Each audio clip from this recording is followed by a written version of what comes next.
So it's been a minute since I've made a YouTube video, but I am back to share with you where I've been, the new gear that I have purchased in the last few months that I have been using for work. Also share some work with you that I am really excited and proud of. Talk about my new YouTube channel, as well as addressing a few other little bits and pieces. I'm excited to be back chatting cameras, photos, and all things photography related. Before we get into that though, there is something that I would like to say to everyone watching. If you follow me on Instagram, you may have noticed that the content I share on there has shifted a little bit, or a lot. I am sharing outfits, fashion related content, which is a huge love of mine. This has upset a few people because they want photography content, and I can totally understand this. However, I do not owe anyone anything in terms of what kind of content I create or post. Content creation, like making YouTube videos, making reels, all that kind of stuff, is extremely time consuming, and things have changed a lot for me from now to when I first started this YouTube channel. I am lucky enough to have made photography, videography my full-time job, and I am super excited and proud of myself for all of the hard work that I have put in to learning all of these skills, which has been via YouTube, and now finding a way to monetize my creative pursuits and make my day job something that I truly enjoy and I'm really passionate about. With this obviously comes a lot less time to be able to put into the more hobbyist aspects of photography, and also a slight shift in the kind of content that I am creating, which is a lot more geared towards obviously work-related things. But by no means am I not interested in photography, cameras, clearly. Not shooting film. I'm actually shooting more film than I have ever shot in my whole life. Or that I am not here for the community in the ways that I can be based on the amount of client work that I have to do. A lot of the work that I have been doing is collaborations with brands that I really love, like Mockamaster. I've had their machine for a very long time, and being able to align and work with brands like that is so amazing, and getting paid to do that is just the same as, you know, having a Squarespace ad. I fully understand that not everybody loves coffee, jewelry, perfume, fashion. I know that there is a huge male audience on my channel and on my Instagram, and that might not be overly relevant to you. If you don't like that content, then you are more than welcome to unfollow, of course. And I fully get that maybe you feel a little bit disappointed or disgruntled that I am not sharing camera reviews, film stock reviews, photography tips, and all of that type of content that I was doing for many years. But people change, people are layered, and I have always been someone that has tried to bring a fashion, artistic, creative, movie, music kind of element to the content that I share, all with a through line of photography. But I was getting to the point where I was feeling like I had to relate it back to photography just to please people and not actually just genuinely be myself, which is why I have started a second YouTube channel called Life of Lucy, where I vlog and I talk about all of those things. I do still talk about photography because I love photography and it's part of my everyday life, but I share, you know, an array of things. So that channel will be focused more on the behind the scenes of my life and all the things that make up me as a human being. This channel here will be photography related. So this is where you come if you want to see the new camera that I bought, the photos I've taken, and all of that stuff.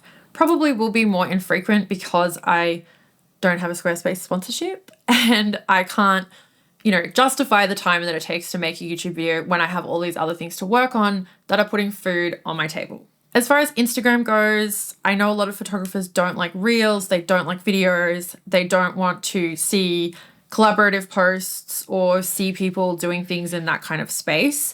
And I suppose I have somewhat become a sort of influencer, but I think that, you know, if it's things that I enjoy and I actually use and I like and I'm interested in and I'm happy, then that's kind of all that really matters. And everyone has free will. If you don't like those things, then you can just simply unfollow and not see it anymore, because that's the beauty of the internet. For those of you who have sent really nice words about the fact that I have made this my job, thank you so much. I really, really appreciate that. And, you know, if you don't agree with what I'm doing or it doesn't align with you anymore, then there are plenty of other creators out there who are just solely focusing on photography and will continue to share that content.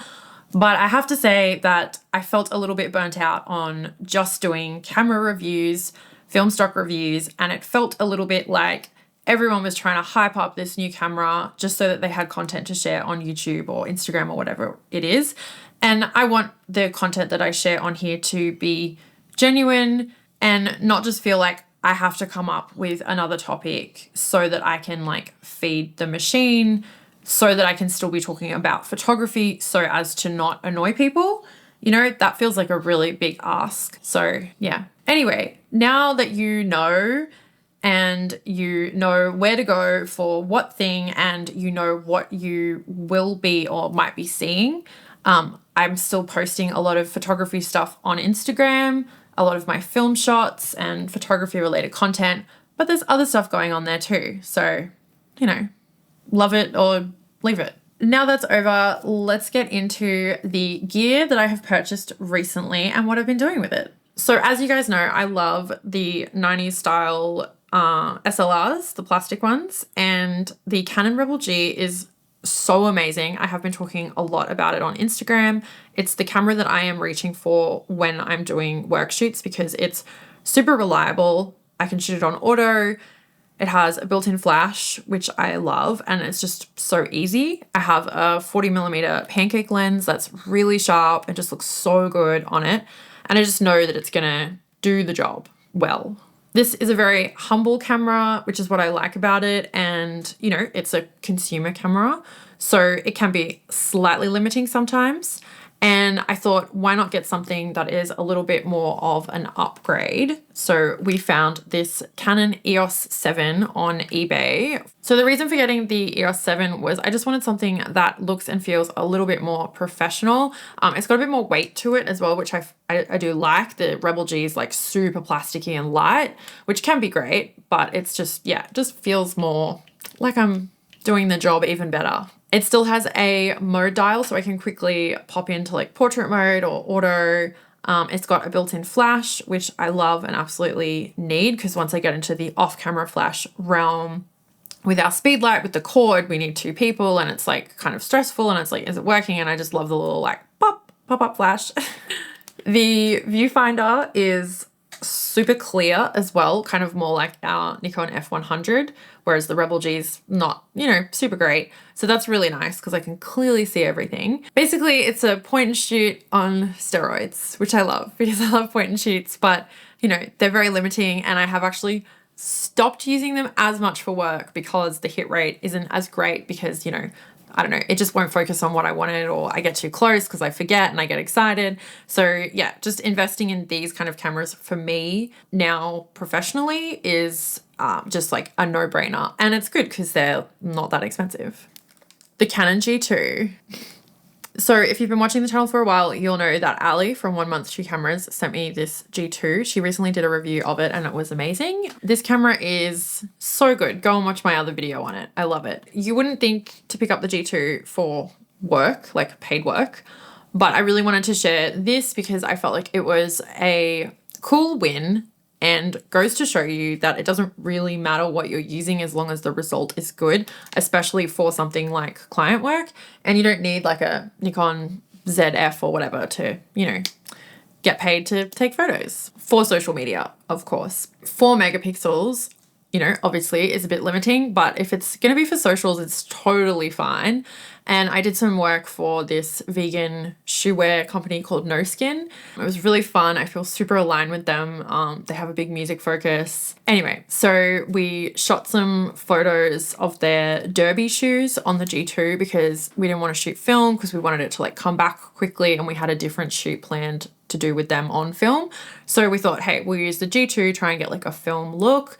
And we put my warm film preset on these, but I mean, you know, even if you don't have that, like the files from the G2 are just so good straight out of camera. And yeah, love the red and just like the whole vibe of this. And I really think it looks like it's been shot on film. And this made it to their Instagram, and I have seen it popping around online as a like paid ad too. And I'm like, oh, G2, you go G2. So you know that I love flash. I just can't get enough of flash. And we have been experimenting, or I guess we're past experimenting because we've been doing it for a while now, using off-camera flash. And I really love the look that you get from that as opposed to direct flash. And we have a particular client that we work with called Joe's Deli, and we've shared these photos before, and people always ask about the setup.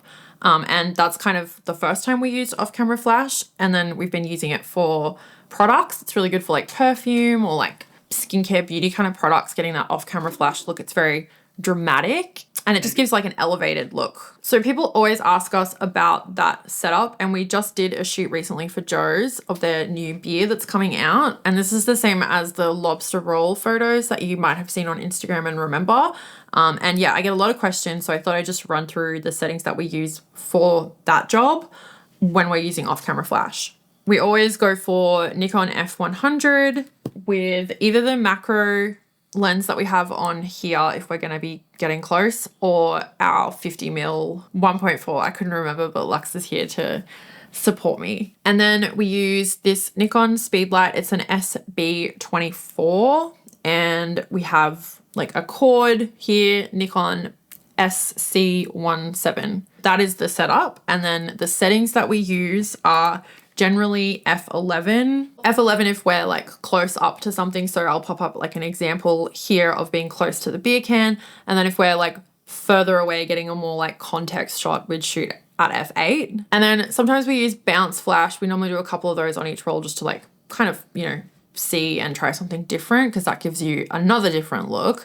And that would use kind of like f4. So I do get quite stressed when we do these shoots because, I don't know, it's just a lot to think about, and you have to keep like making sure that everything is like syncing and it's working, and then the flash is firing and it's just like, oh my God, is this even working? Because I can't check because it's film. So it's super stressful, but that's why we do it together. In terms of film stock and ISO, we normally use a 200 speed film or a 400 speed film, like Color Plus or Ultramax.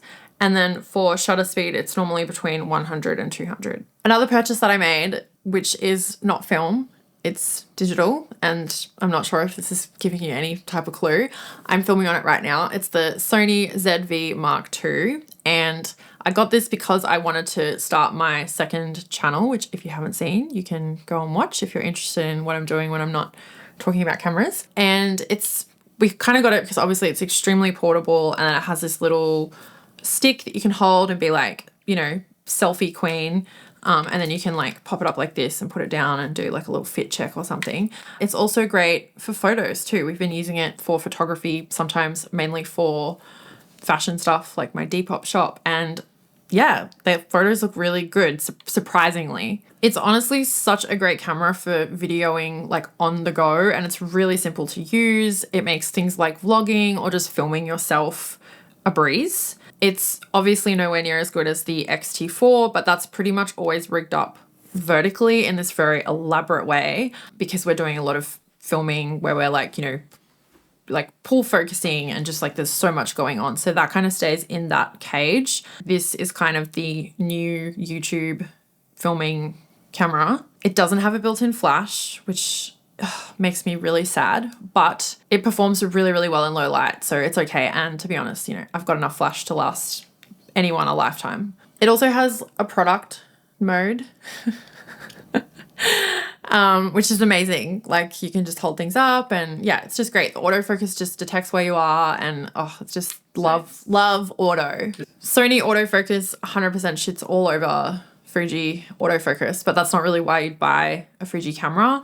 And to be honest, Sony, I'm like, oh, boring Sony, you know, like Sony has no vibe, but like the photos look good. So, you know, love a bit of Sony, a bit of Canon, a bit of Fuji, a bit of Nikon. It's just all happening here. Still on digital, I have 3 new lenses from TT Artisans that I am testing at the moment, and there will be more full reviews, but I did just drop a newsletter where I talk a little bit about one of them if you want to see some of the photos in that. So one of them is this fisheye lens. It's a 7.5mm f2. TT Artisans let me choose some lenses, which was very kind of them. Thank you. And they're all linked below. I thought fisheye would be fun because we've been looking at a few, and I was like, this would be so good for like a 90s skateboarding thing or something for Vans. And Joe's Deli, who we worked with, we used it for them because they have a very like 90s hip hop skate street kind of vibe. And yeah, Lux shot a bunch of fisheye photos when we were there, and they look so cool. So whilst it's not like an everyday lens, like absolutely not, and it's quite hard to work with, it's quite hard to like focus because there's like so much, and sometimes there's like too much in the photo that you don't want.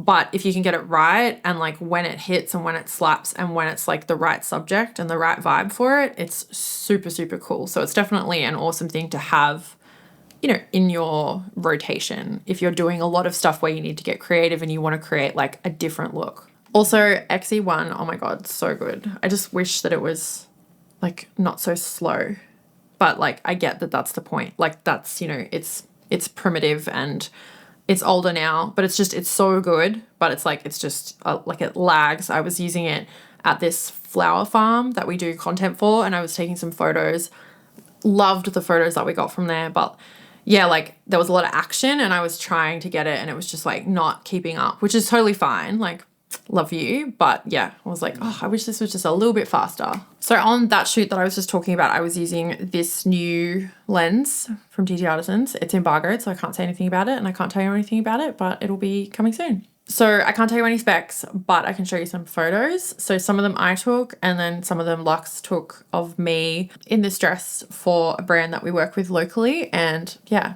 beautiful. So nice. So nice. These have all been edited with my preset as well. Speaking of my preset, if you are watching this within the first 24 hours, my preset is free on my website. So you can go over there and it'll get sent straight to you. You can try it out and let me know what you think. The third lens we chose from TT Artisans is this 17mm 1.4 lens, which isn't something we're going to use all the time, but it's really hard to find like that wide of a focal length that fast in like vintage lenses. So we thought this would be a good way to like fill that gap. And yeah, we are getting now where we think that we're not going to be in a scenario where we need X lens, and then we are. So, you know, it's good to have everything we need. Haven't tried this one out yet, but I always love TT Artisans lenses, and yeah, I've built a really good relationship with them. It's super awesome to be able to try out the new things that they bring out, and I love the price point. Super accessible, and yeah, love. Slightly late to the party here because I've been very busy, but we were part of the group of photographers who wasn't really, that got to try the new Phoenix film. I'll pop a couple of shots up here so you can see. My lab Ikigai did a great job with all the information they were given on how to scan the film, and I think this is a really promising start to a new color film. And whilst it's not perfect at all, and they know that, it's going to be something that's already, like, I think before it was released, I spoke with Ilford and they said, like, we've already got this big list of improvements that we're going to make. So that's really exciting and definitely something worth celebrating in the film world. Hopefully we will have an alternative to Kodak. Another small piece of news, I had one of my street photography images, which is definitely not what I'm known for, featured in Pample Moose, I'm pretty sure that's how you say it, magazine run by Nora. I interviewed her in my newsletter if you want to learn more about that.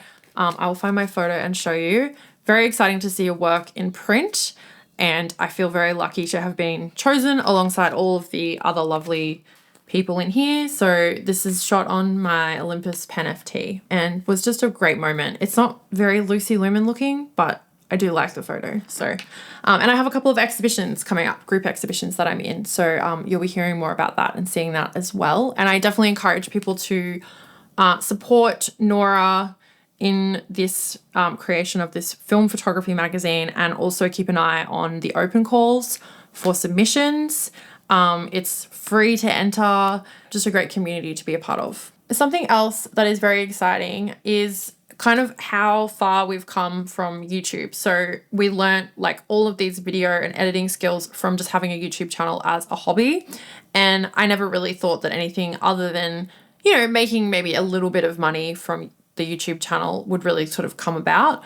But something interesting happened where we then utilized those skills that we'd, learned through YouTube with editing video, also learning about like the algorithm and making like a thumbnail and a title and learning how to package things up to make people click.